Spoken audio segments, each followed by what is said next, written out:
Hey guys, Jonathan Lampros here, aka the One Eye Car Guy.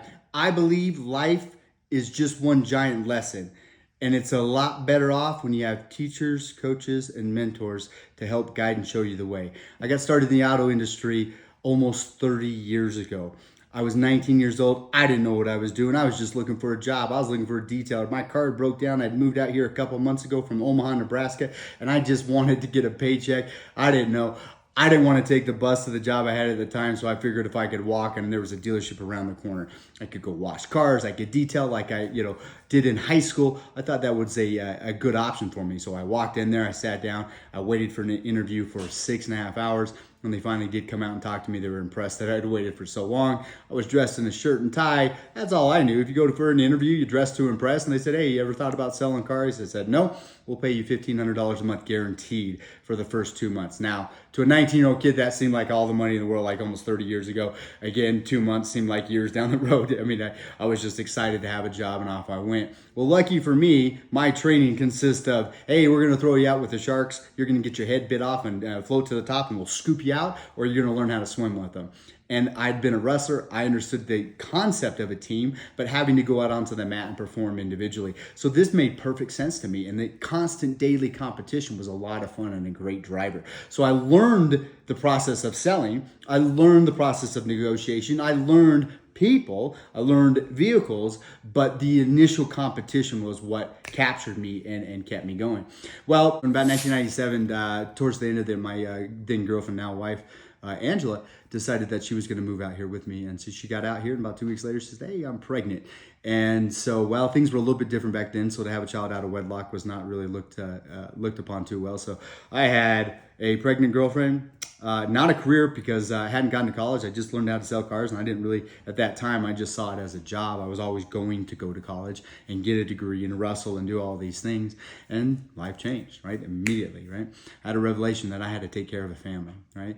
And a revelation is something that's a sudden, impactful moment in your life where you have to make a decision, or it's impactful enough to make you make a decision.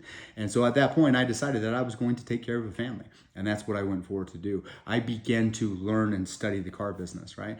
I would go around and I'd meet people and I'd say, man, hey, how are you? It's nice to see you again. And to recognize that I'd never talked to them before. I'm like, really? I didn't sell you a car? They're like, no, we've never met. I didn't buy a car. I did. And I'm like, wow, I did that 3 times in a row. I even embarrassed my wife one time.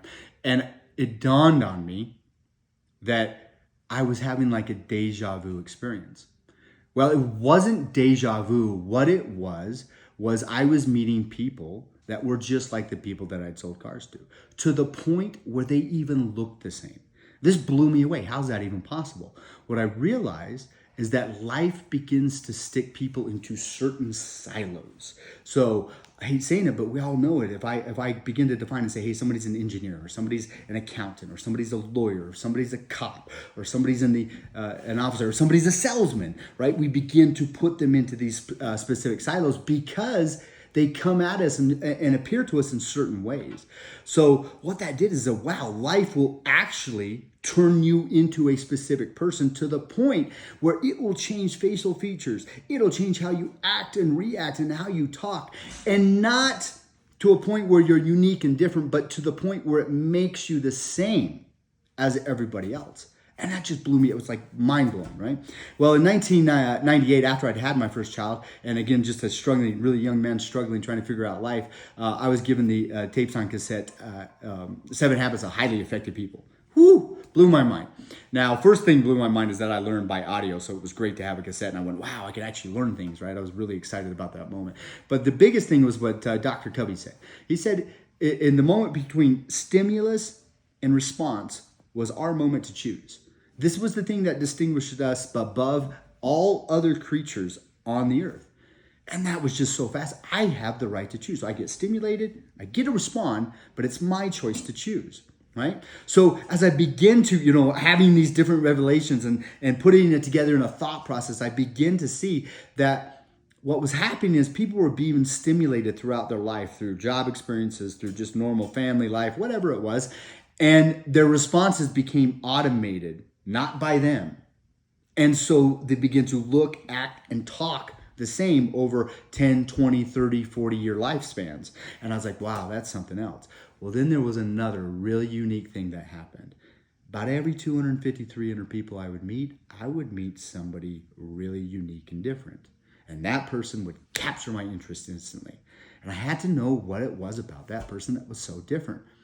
What it was that person used in between stimulus and response. And in between that, they chose how they were going to react. They trained themselves how to react. So within those moments when they couldn't think because adrenaline was surging through their brains, they responded in a way that would define them, that would make them different than everybody else. Boom, guys, earth-shattering moment. All right, almost 30 years later, 43,000 humans that I've been studying and paying attention to and trying to understand how they act, react. One of the greatest anthropology studies that could have ever been conducted, but it's conducted in an environment where people are transacting with something that makes them very uncomfortable. Money. It's crazy how money affects and emotionalizes people. Probably the only other thing that you could discuss would maybe be sex that would get somebody that emotional, right? In all reality, I've been allowed to see the inner workings of the human being in so many cases, in so many situations that without a doubt, it's made me a professional at it. I'd love to talk to you about it because one thing I know is life is a lesson, and lessons are better with teachers, coaches, and mentors. Have an outstanding day. I'm out.